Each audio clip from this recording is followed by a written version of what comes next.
Right. డిబేట్లో participate చేస్తున్నారు BJP నాయకులు పల్లాంటి వెంకటరెడ్డి గారు, బీఆర్ఎస్ నాయకులు గౌతమ్ ప్రసాద్ గారు and senior journalist and senior analyst doctor అందే సత్యం గారు. మరి కాసేపట్లో కాంగ్రెస్ నాయకులు కూడా మనతో జాయిన్ అవుతారు. నమస్కారం అండి సత్యం గారు, గౌతమ్ ప్రసాద్ గారు, వెంకటరెడ్డి గారు. వెంకటరెడ్డి గారు మీతో స్టార్ట్ చేద్దాం. వెంకటరెడ్డి గారు, రేవంత్ రెడ్డి చాలా స్పష్టంగా ఆరోపిస్తున్నారు, జపాన్ సంస్థ నుంచి రావాల్సినటువంటి 13,600 కోట్ల లోన్ నిధులు ఇప్పటికే ఐఆర్ఎఫ్సి అకౌంట్లో పడ్డాయి. రాష్ట్ర ప్రభుత్వం గ్యారంటీ కూడా ఇచ్చింది. కిషన్ రెడ్డి అడ్డంకులు సృష్టించి, బ్యూరోక్రాటిక్ అడ్డంకులు సృష్టించి ఆ లోన్ డబ్బులు ఎల్ఎన్టీకి ట్రాన్స్ఫర్ కాకుండా అడ్డుకుంటున్నారు. ఎందుకు అనంటే లాలూచి ఒప్పందం ఉంది. గతంలో లోక్సభ ఎన్నికల్లో సహకరించింది కాబట్టి బీఆర్ఎస్ ఇప్పుడు కిషన్ రెడ్డి గురుదక్షిణ చెల్లించుకుంటున్నారు. అందుకోసమనే కేటీఆర్ ఏం చెప్తే అది చేస్తూ ఉన్నారు అని చెప్పేసి ఇవాళ రేవంత్ రెడ్డి చాలా ఘాటైనటువంటి విమర్శలు చేశారు. ఏం చెప్తారు? రోజు గారు, ముందుగా మీకు అలాగే రాజ్ న్యూస్ ప్రేక్షకులకి, ప్యానల్ ఉన్న అందరు సత్యం గారికి, గౌతమ్ ప్రసాద్ గారికి, మిగతా వాళ్ళకి కూడా నమస్కారం. ముఖ్యంగా రేవంత్ రెడ్డికి ఎట్లా అంటే తెలంగాణ రాష్ట్రంలో పరిపాలన అంటే అర్థం కాకుండా ఆయన ఒక ఫెయిల్యూర్ చీఫ్ మినిస్టర్ లాగా అంత పనికి మాలిన మాటలు మాట్లాడుతూ ఉన్నారు. బేసిక్ గా ఇది మెట్రో ఫేజ్ తెలుసు, అందరికీ తెలుసు. మెట్రో ఫేజ్ 1 కి సెంట్రల్ గవర్నమెంట్ 12,000 కోట్ల రూపాయలు అప్పుడు ఇచ్చింది. ఇప్పుడు కూడా ఇది కంప్లీట్ చేసుకుంటే 13,000 కోట్ల రూపాయలు ఏవైతే ఐఆర్ఎఫ్సి నుంచి తీసుకున్న లోన్ ఏదైతే ఉందో అవి డెఫినెట్ గా వస్తాయి. ఇక్కడ కేటీఆర్ చెప్తానో లేకపోతే కేసీఆర్ చెప్తానో ఇంకొకరు చెప్తానో ఆగే కావు ఇవంతా కూడా. వీళ్ళు టోటల్ అగ్రిమెంట్ కి ఇప్పటిదాకా కూడా కంప్లీట్ చేసుకోలేదు. ఎప్పుడో చేసుకోవాలి యాక్చువల్గా. ఈ అగ్రిమెంట్ చేసుకోకుండా లోన్ వచ్చిన తర్వాత కూడా ఇంకా రాలేదంటే ఐఆర్ఎఫ్సి వాళ్ళే కదా డిస్పర్స్ చేసేది ఆపుతున్నారని చెప్పి కిషన్ రెడ్డి గారి మీద ప్రతిసారి మాట్లాడుతూ ఉన్నారు. దానికి వీరికి సంబంధం ఏముంటుంది?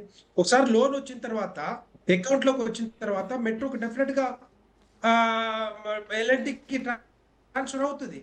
కానీ ఇక్కడ కేటీఆర్ చెప్పిండాను, ఇంకొకరు చెప్పినాను, ఒకటే భయం పట్టుకుంది రేవంత్ రెడ్డి గారికి, ముఖ్యమంత్రికి.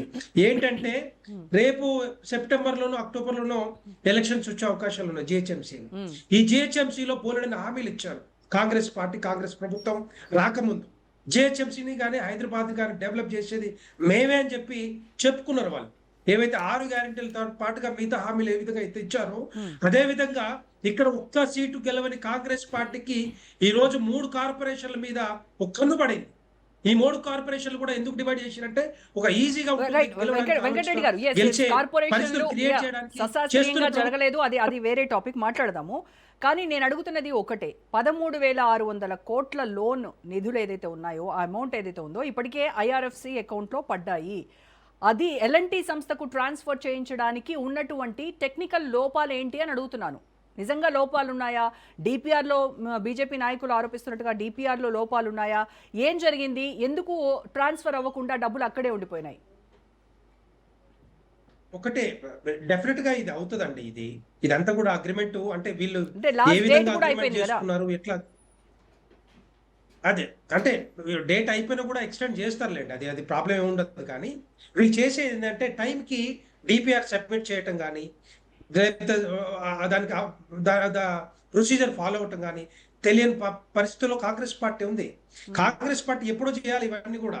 లాస్ట్ మినిట్ వరకు కూడా ఏది తీసుకున్నా కూడా, ఏ స్టెప్ తీసుకున్నా, ఏ బిల్ తీసుకున్నా కూడా ఇదే పని చేస్తా ఉన్నారు. లాస్ట్ మినిట్ వరకు కూడా ఆలోచన లేకుండా చేస్తా ఉన్నారు. కాబట్టి ఇవన్నీ కూడా వెనక్కిపోతా ఉన్నాయి. ఐఆర్ఎఫ్సికి వచ్చిన తర్వాత డెఫినెట్ గా ఎల్ఎన్టీకి వస్తాయి. కానీ ఇక్కడ ఒకటేంటి, రేవంత్ రెడ్డి గారు ఏం మాట్లాడుతా ఉన్నారు, కేటీఆర్ అడ్డం వస్తున్నాడు అని చెప్తాడు. కేటీఆర్ కి వీళ్ళకి సంబంధం ఏముంటదంటే, దీనికి ఏమైనా సంబంధం ఉండే సంబంధాలు ఏమైనా ఉంటాయా? కావాలని బురద జల్లడానికి చేస్తున్న ప్రయత్నం ఎంత కూడా కిషన్ రెడ్డి గారి మీద అనవసరంగా మాట్లాడుతా ఉన్నారు. ఈ రోజు రేపు అవి డెఫినెట్ గా వస్తాయి. వచ్చిన తర్వాత మళ్ళీ ఏం మాట్లాడతారు? వెనక్కి తీసుకుంటారా? క్షమాపణ చెప్తారా? పోనీ ఇవన్నీ కూడా మంచి అబద్ధాలు.